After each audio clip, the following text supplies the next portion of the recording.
What's up, guys, and welcome back to the channel. Today we're going to be reacting to the 8th episode of Talentless. Now, this one's titled Talented vs. Talentless Part 3, and I assume that means we're going to be having some more scenes with Kyoya, since he seems to show up more prominently when we were doing Talented vs. Talentless, at least so far.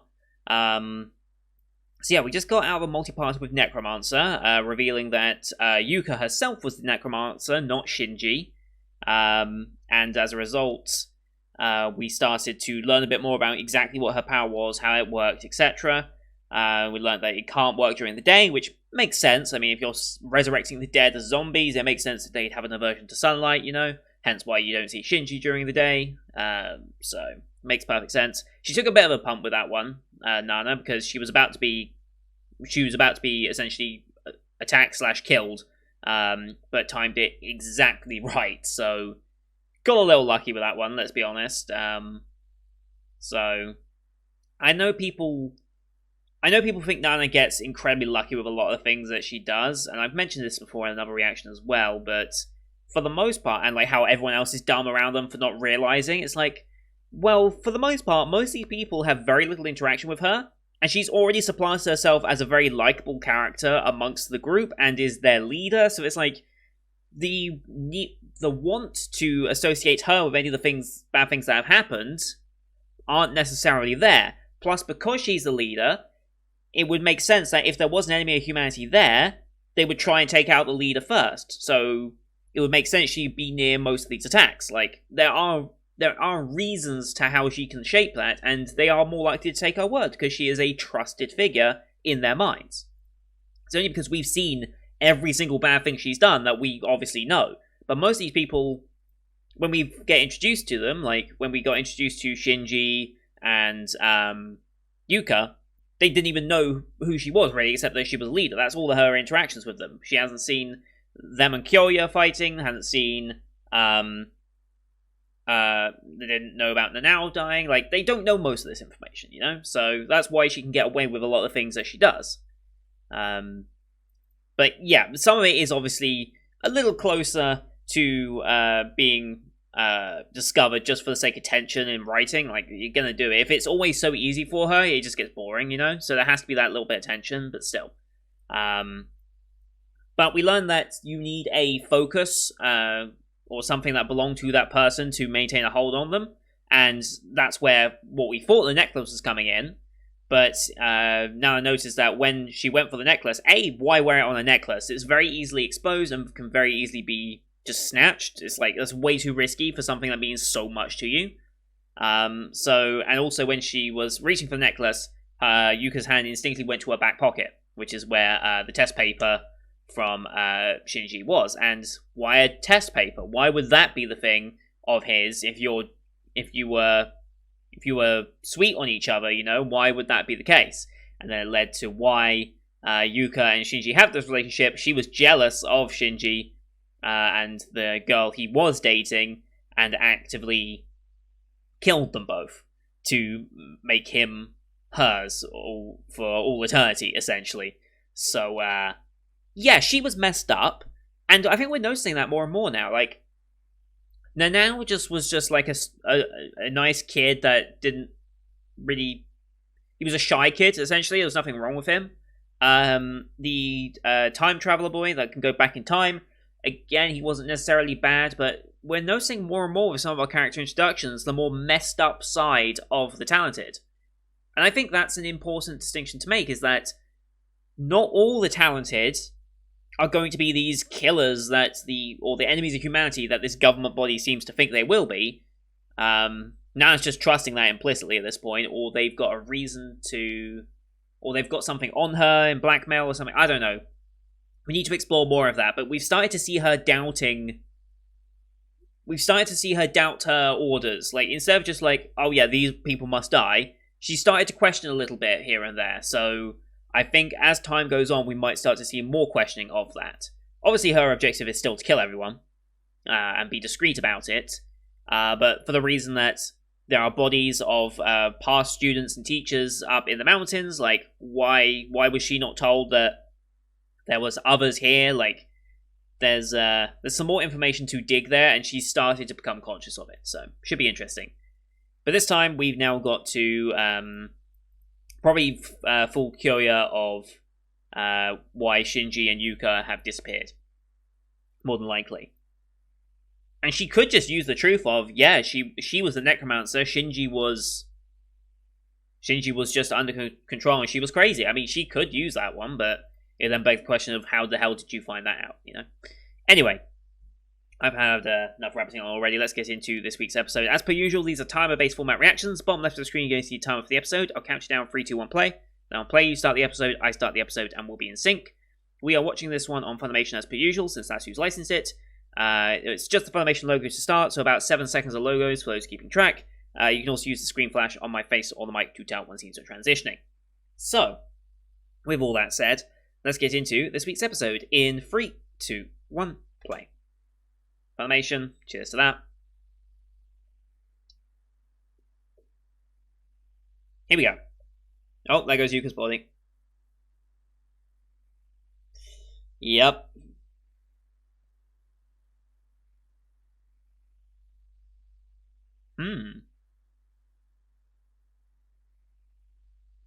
Possibly. Can you dispose of all of them? OP time, okay. Although it's going to be incredibly suspicious if anyone sees her near this cliff again. Especially Kyoya. Like, why are you back there? But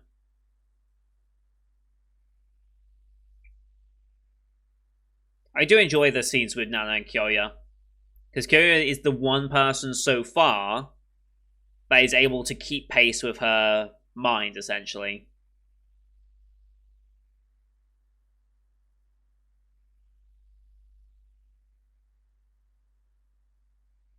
I do wonder about Glasses Boy when we eventually get introduced to him, what his deal's going to be.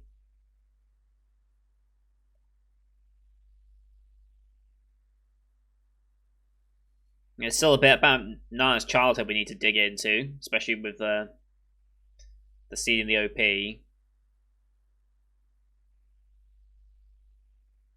But we've seen a lot of these deaths now.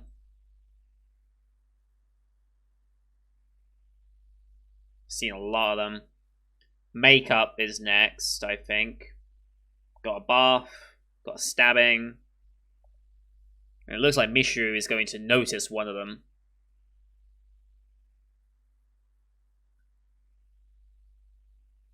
Glasses Boy, still not certain what his involvement's going to be. Oh, there's a lot of zombies in here.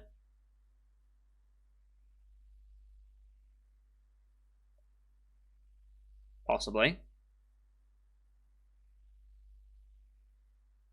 See, you can see that little doubt creeping in her mind now.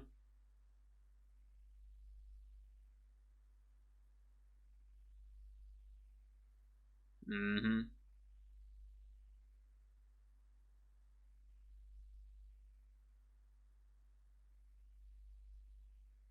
Interesting, okay.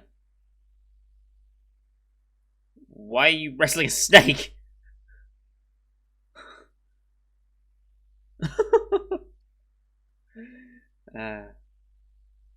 What?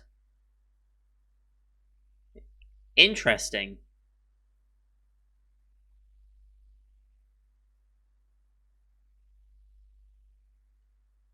I'm sure. I'm sure.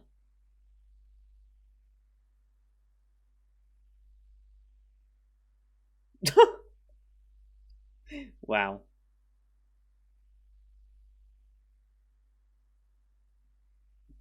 Wow. Teleport, interesting. Oh.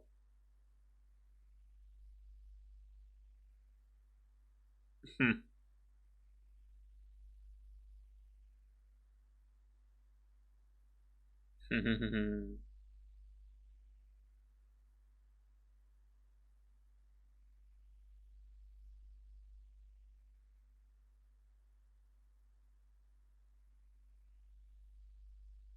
What? Oh.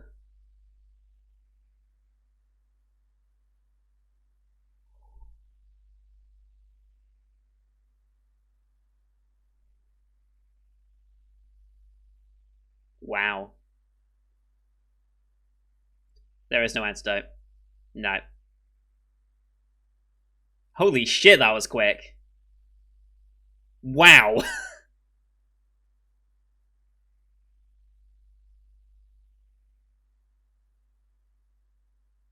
Hmm. And she's already there. Jesus Christ.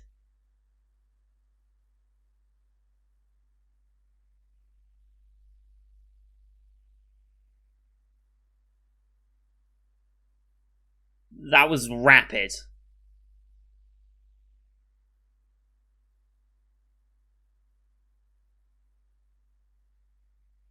I thought there'd be a bit more elaborate thing for those two, but never mind. Oh, here we go.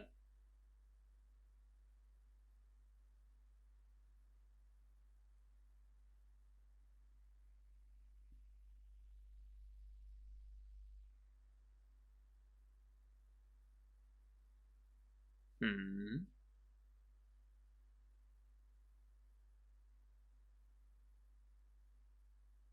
I feel like I almost missed an episode at this point.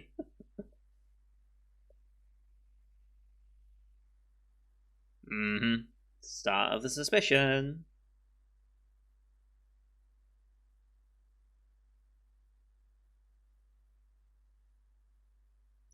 Oh boy.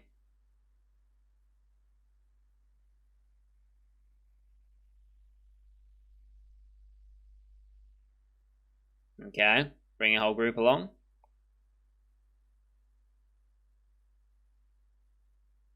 Okay, yep, we're using that.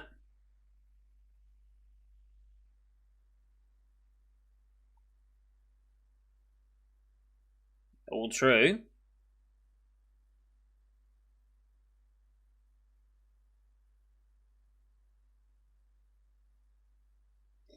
Mm-hmm. They left his corpse there.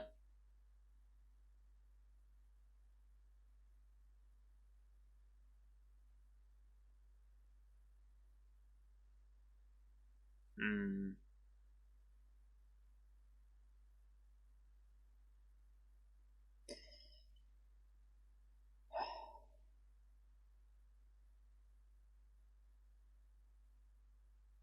Okay.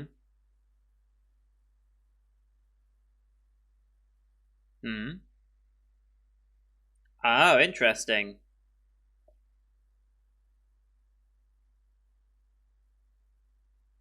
Interesting.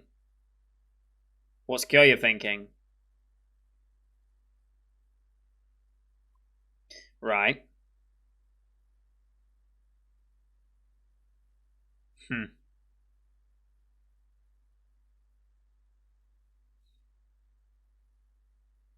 Yes.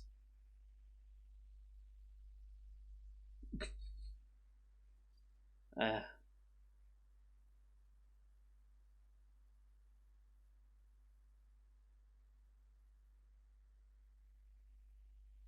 hmm.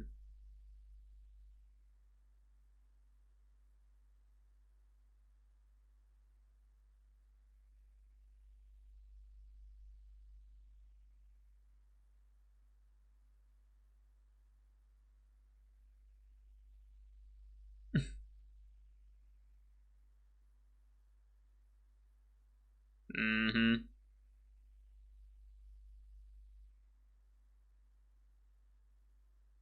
Oof.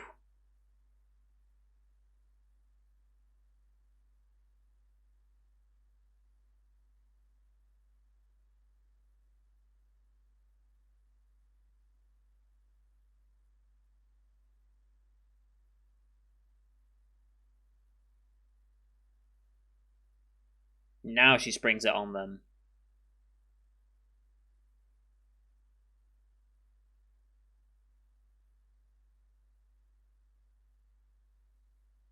Of course, they're all buying it up.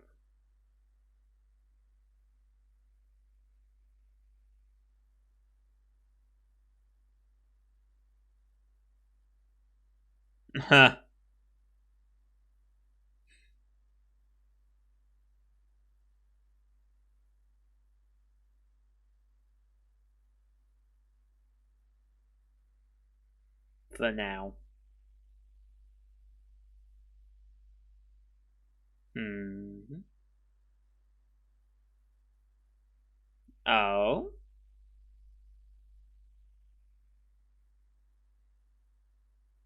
Mm-hmm.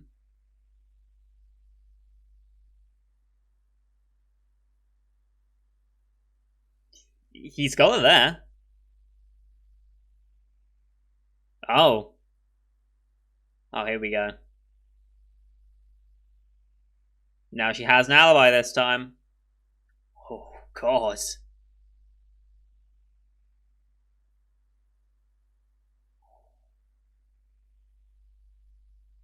Okay. And you've been with Hiragi the entire time. Nicely done. Very nicely done.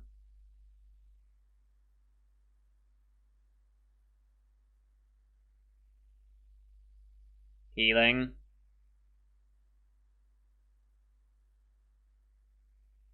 Hmm. Fair. Oh.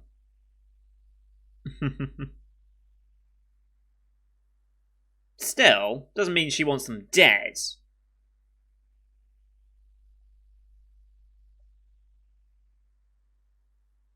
Obviously.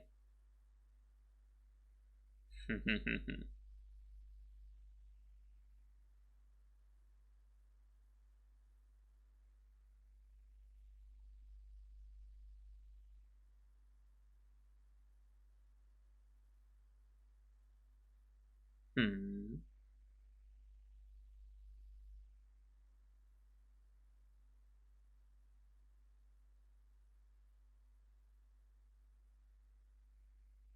Oh, I mean, he's invincible.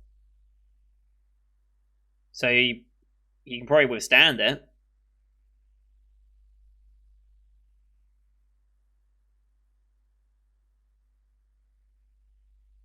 Holy shit.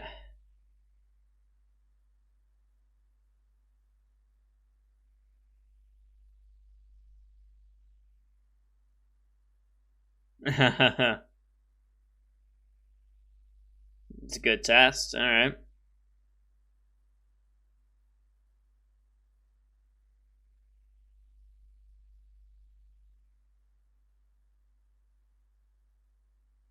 Mm-hmm.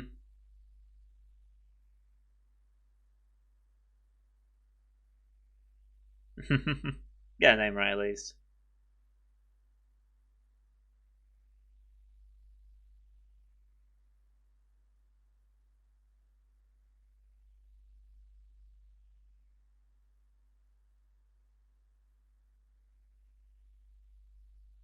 Yeah.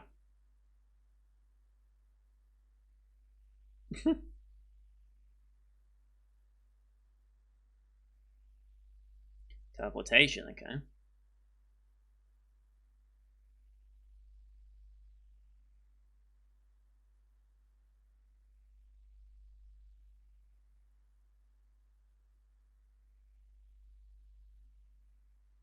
Hmm.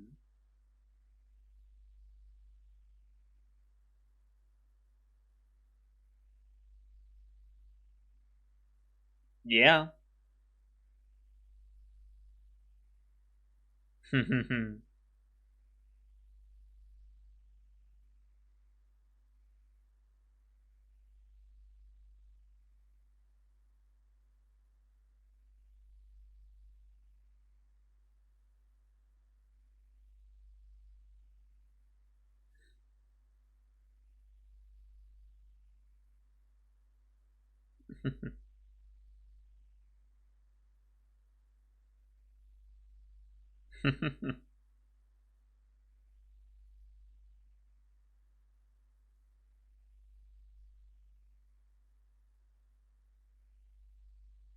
Is it?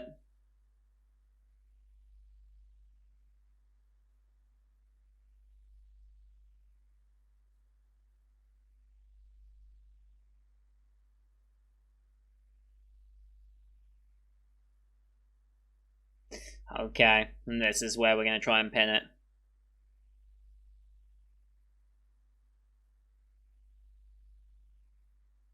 Mm-hmm.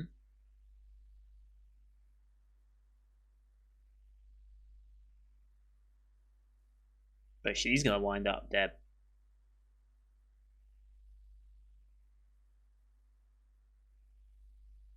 Hmm.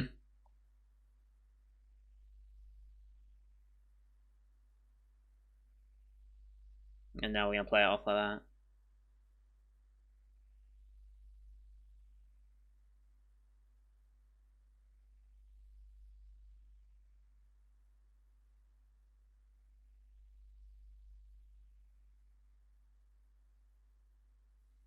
Okay.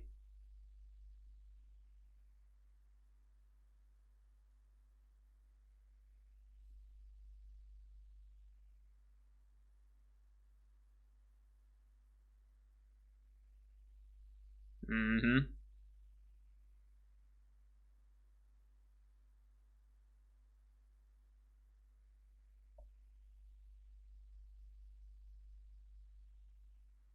That's true. Should be somewhere on the island.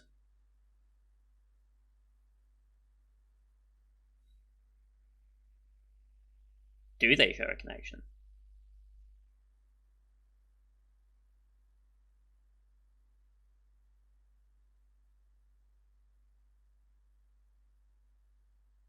Hmm.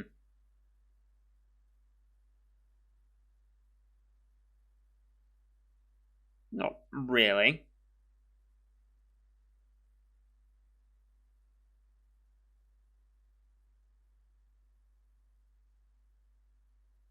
Because he's gonna use the window.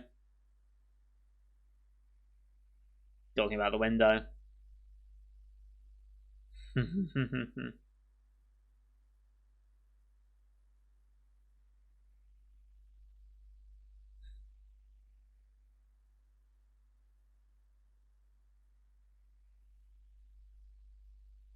Yeah.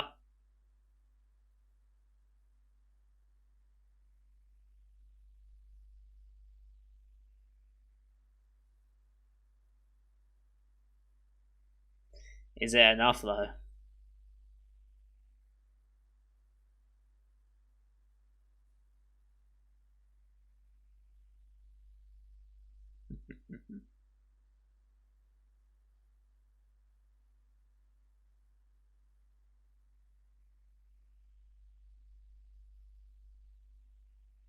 That's where he's going with it. And Mishru, obviously. Oh? And looks at the phone, okay. What?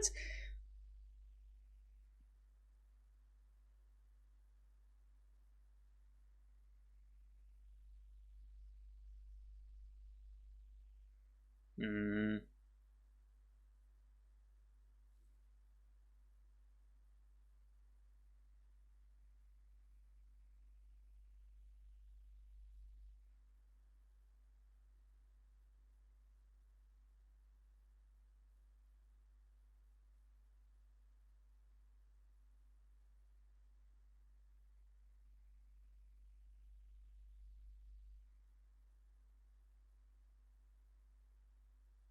Huh?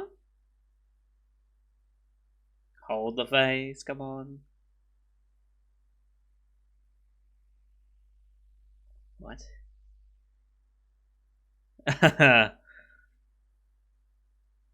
Oh boy.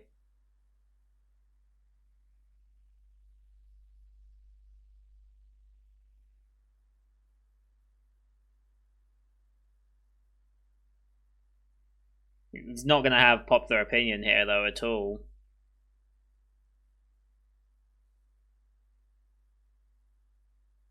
Well,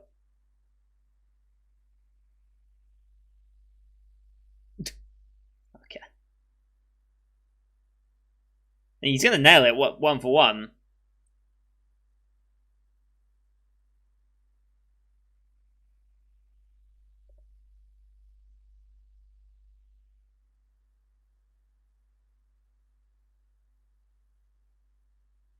Mm-hmm.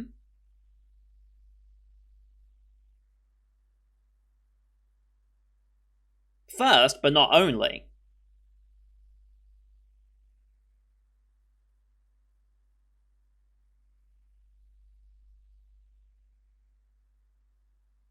Mm-hmm.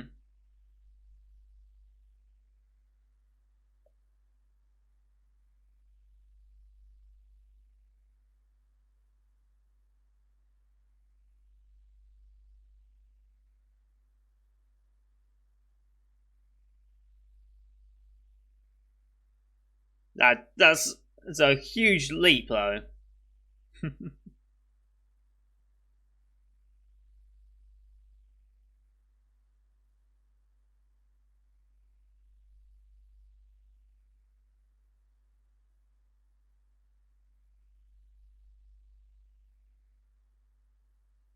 But I don't think he's gonna buy it, though.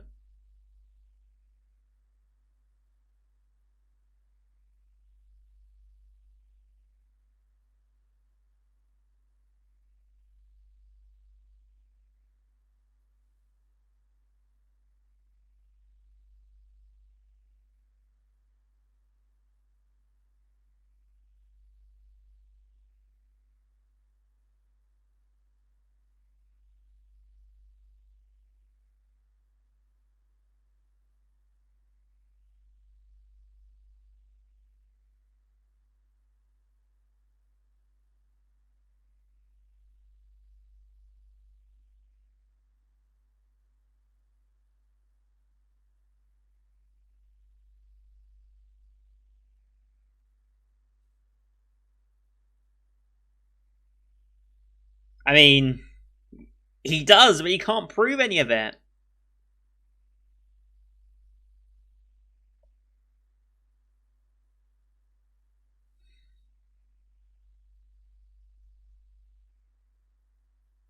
Again, we're relying on that.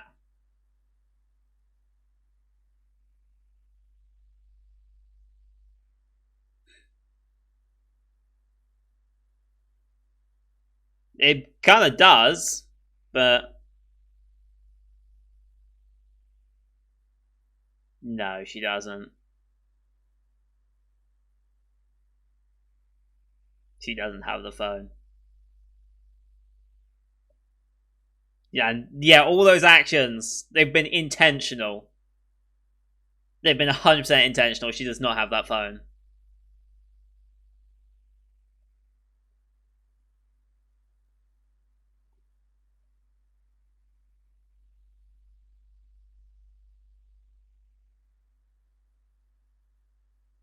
Uh-huh. There's gonna be no phone. Oh god, they were fucked. You fucks. She's not gonna have it. She's not gonna have the phone. Because otherwise that would be series right there, so... He's figured, like I said, he figures everything out, but he never has that final piece of evidence that backs up his theory. That's the problem for Kyoya. And I 100% guarantee she's not going to have that phone. Because if she has the phone, that's enough conclusive proof that she can't really get around it. And that would just be end of series as they chased her down, essentially. And in that case, she would be powerless to stop them. Especially against Kyoya.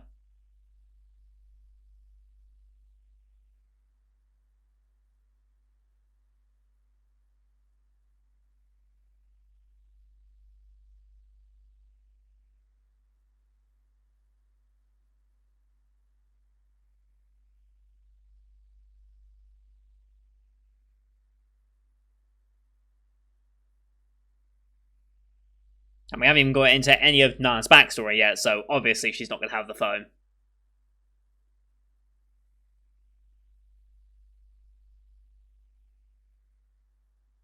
That was a damn good cliffhanger, I'll give them that.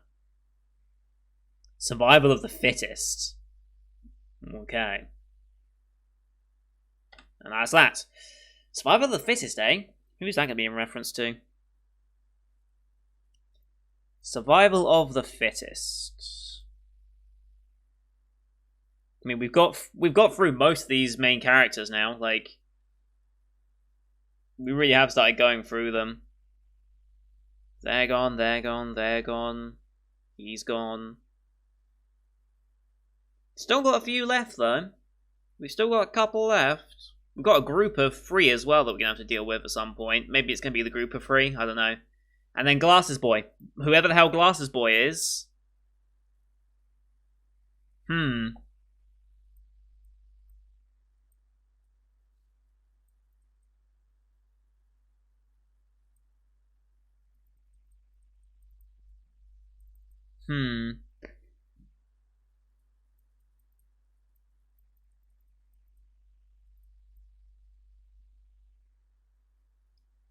Because if she has the phone, how can she talk her way out of it? But she would not be so obvious as to put her hands in her pockets like that. That's way too obvious, and she knows that's way too obvious. So there's no way that would be part of the tell, right? If so, she really slips up.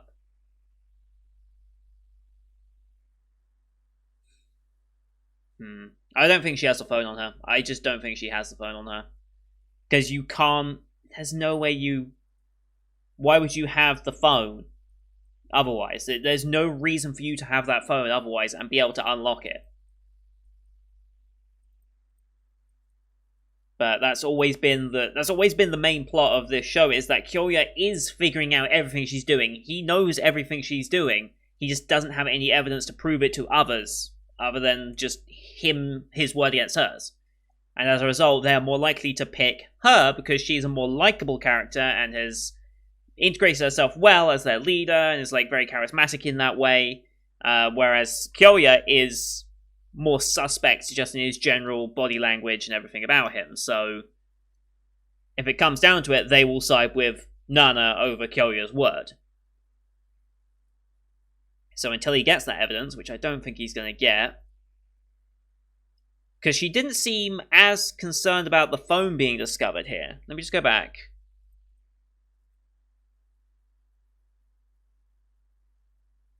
Because like when he said, you still have her phone, and then she didn't really react at all.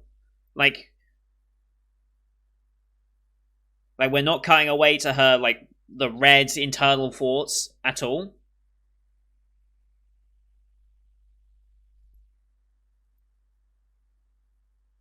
Like, it's all in character.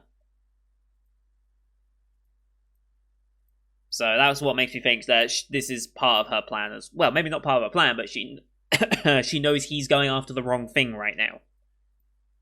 I bet she does have something that would work as evidence, but it's not the fact that she has the phone in her pocket right now. Because that's part of her luck, right? Is that she is being figured out, but the one final piece she's managing to divert. So instead of the phone being there, she's probably got something else. Maybe the phone's somewhere. Maybe she did manage to ditch it. I don't know. Where else would she have been able to ditch the phone, though, you know? Just trying to think. Was there any other opportunities?